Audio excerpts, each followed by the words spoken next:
Bonjour à tous, donc aujourd'hui on se retrouve pour une nouvelle vidéo et donc aujourd'hui je vais aborder les limites de la sleeve. Donc je rappelle pour tous ceux qui découvrent la chaîne que je suis sleevée depuis bientôt 4 ans. Je pesais 110 kg à l'époque et j'ai perdu 45 kg depuis. Voilà. Alors j'ai voulu faire cette vidéo parce que bien souvent vous m'envoyez des messages en me demandant quels sont les bienfaits de la sleeve dans mon quotidien. Donc j'ai fait une vidéo pour vous répondre à cette question dans un premier temps, mais vous me demandez également quelles sont en fait les limites de la sleeve, voilà, à quel moment en fait j'estime que la sleeve a ses limites ou l'efficacité est limitée. Alors je trouvais ça intéressant de développer parce que c'est quelque chose qui évolue vraiment au fil du temps. Faut savoir que au départ, quand je venais de me faire opérer, l'efficacité elle était optimum, hein, clairement.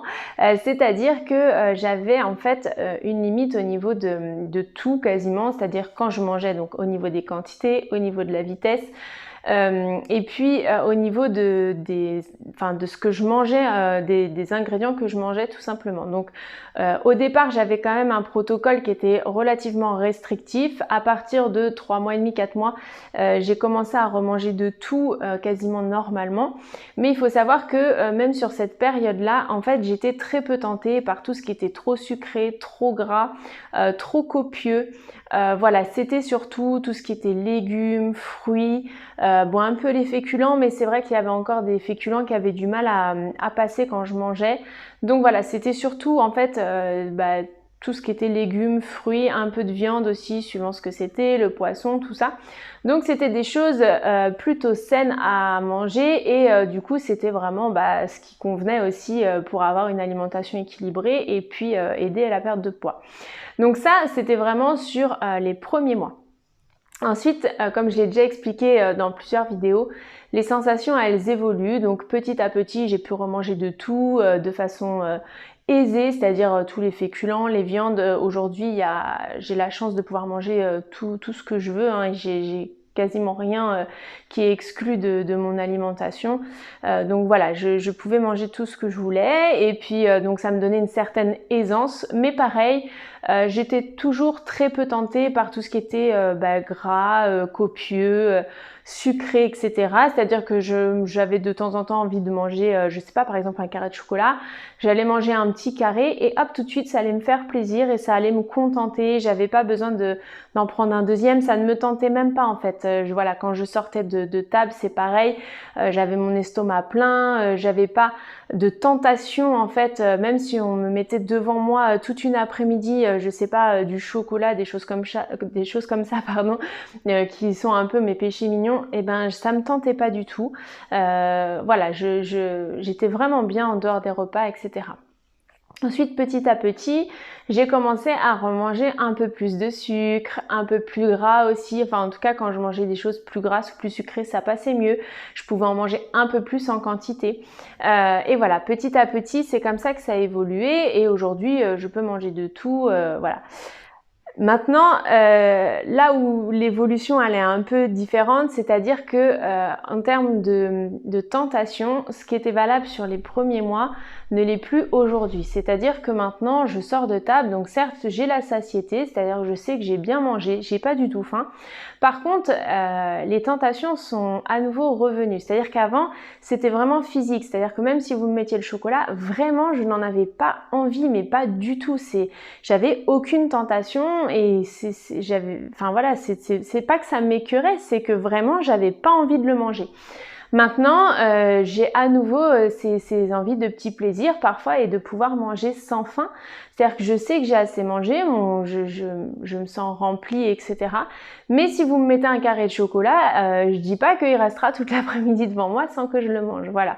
Et c'est là, dans le temps où pour moi il y a la limite de la sleeve, parce que certes on reste limité en termes de quantité. Maintenant, si on veut manger entre les repas des grignotages en fait finalement, eh bien c'est tout à fait possible. C'est-à-dire que si moi toutes les demi-heures je veux manger du chocolat, des sucreries, des chips, des choses, il n'y a rien qui m'empêche de le faire physiquement. En plus, il faut clairement comprendre que en général quand on grignote, enfin en tout cas je parle pour moi, c'est rarement des choses saines. Ça va être surtout des chocolats, des chips, des petits gâteaux, des petits bonbons, des petites choses comme ça.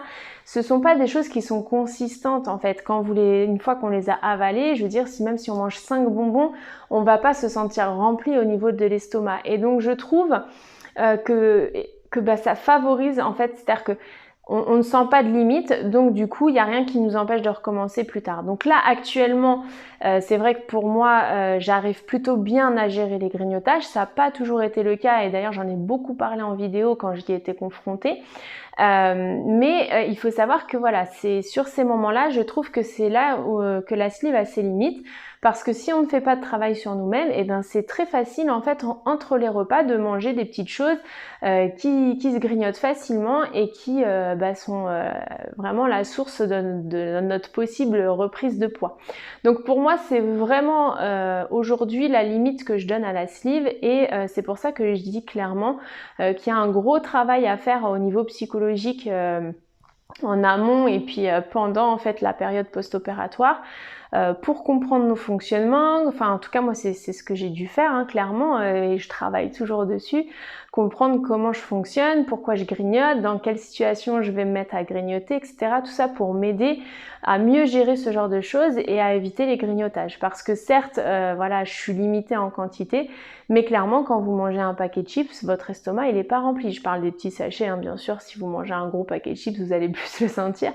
Mais pareil, si vous mangez des tout petits biscuits au chocolat, le biscuit, il pèse quoi, 10 grammes, ça pèse rien dans un estomac et votre estomac ne se sent pas plein, donc forcément, vous n'avez pas cette sensation de satiété qui arrive et qui vous dit stop, c'est fini. Pareil pour la limite du sucre et du gras. Alors je suis beaucoup plus limitée sur tout ce qui va être vraiment très très gras, tout ce qui est fast food, etc. J'ai la limite qui va se faire pendant les repas. Beaucoup plus vite que sur un autre repas, donc ça pour moi c'est plutôt efficace, mais ça reste quand même beaucoup, enfin je peux faire un repas fast-food beaucoup plus facilement qu'au départ, donc là aussi faut faire attention, en tout cas moi c'est ce que je m'applique à faire très attention à espacer quand même ce genre de repas parce que du coup je les tolère mieux, même si après au niveau de la digestion tout ça c'est beaucoup moins aisé pour moi. Disons que voilà, je peux quand même refaire ce type de plat. Donc si on est une personne qui reste adepte à ce type de nourriture, clairement c'est possible aussi que sur le long terme on puisse reprendre une alimentation qui ne soit pas équilibrée si on réitère ce genre de repas trop souvent quoi. Donc voilà, il y a quand même des limites en tout cas pour moi. Après au niveau du sucré, alors au niveau du sucré, je trouve que je peux manger beaucoup plus sucré, je peux grignoter pas mal de sucré, etc. Mais à un moment donné, je vais quand même avoir la sensation un petit peu d'écœurement, de trop de sucre en fait. Je pense, je sais pas si vous allez comprendre ce que je veux dire, mais à un moment donné, quand on a mangé trop de sucré, on a parfois tendance à se dire, oh là, c'est la sensation d'être un peu gavé, voilà. Donc ça, je l'ai toujours par contre, mais encore une fois, je mange beaucoup plus en quantité de sucre que ce que je mangeais au départ. Enfin, clairement, je peux manger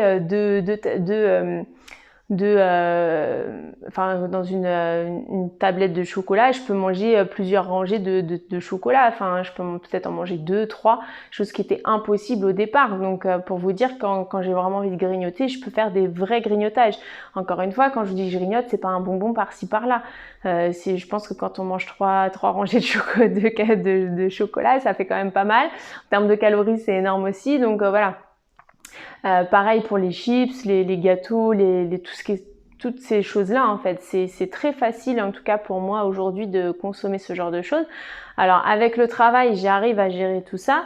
Mais clairement pour moi c'est la limite de la sleeve et c'est la limite aussi de la prise en charge de la chirurgie, c'est-à-dire que la chirurgie elle nous aide vraiment au niveau physique mais elle peut pas tout régler et tout ce qui est grignotage etc c'est plutôt je pense lié soit à un mauvais équilibre alimentaire, ça peut arriver aussi. Bon encore une fois je suis pas médecin, hein, je vous dis ce que moi j'ai pu vivre à titre personnel, hein, ça m'est arrivé de grignoter parce que parfois j'équilibrais mal mes repas et que du coup j'avais pas assez en quantité. C'est par exemple des repas où je mettais que des légumes, forcément il n'y avait pas assez dans mon corps pour tenir jusqu'au repas suivant, donc ça m'engendrait un grignotage. Après il y avait aussi beaucoup la part psychologique liée à tout ce qui est émotionnel. Pour moi, dès qu'il y a les émotions qui s'en mêlent, en général ça a un impact sur la nourriture, de moins en moins maintenant, mais c'est quelque chose qui est beaucoup à travailler. Donc pour moi, voilà, c'est essentiellement ça, les limites de la sleeve. Et c'est quelque chose qu'on aborde en parcours préopératoire, mais qui n'est pas forcément détaillé. C'est-à-dire que moi, mon chirurgien m'avait bien expliqué qu'il pouvait y avoir une reprise de poids si on ne respectait pas l'équilibre alimentaire, etc., etc. Mais en fait, je ne savais pas précisément ce qui pouvait engendrer la reprise de poids. En fait, je ne savais pas comment ça pouvait se matérialiser dans nos comportements ou dans ce qu'on allait pouvoir ressentir au quotidien, etc. Et c'est aussi pour ça que je voulais faire cette vidéo. Pour vous dire que voilà, ça se fait gentiment sur le long terme, et c'est pour ça que je dis toujours, il faut garder une vigilance sur ce qu'on fait, de temps en temps faire un petit point, où j'en suis, comment je mange, est-ce que je grignote ou ce que je grignote pas. Parfois aussi solliciter son équipe médicale quand on se rend compte qu'il y a un souci. Parfois on n'a pas le recul nécessaire pour analyser ce qui va pas, et parfois un petit coup de pouce ça fait du bien aussi.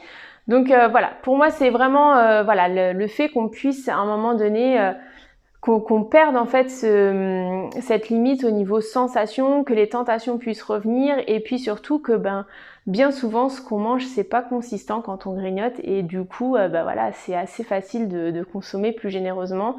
Et puis pareil sur l'équilibre alimentaire, si on tolère bien tout ce qui est repas gras, sucrés ou copieux, c'est pareil, après sur le long terme ça a tendance à pêcher si jamais on n'a pas la rigueur de rétablir l'équilibre sur les autres journées, les autres repas et puis sur la semaine en général. Je vous souhaite à tous une très bonne soirée et je vous dis à demain pour une prochaine vidéo.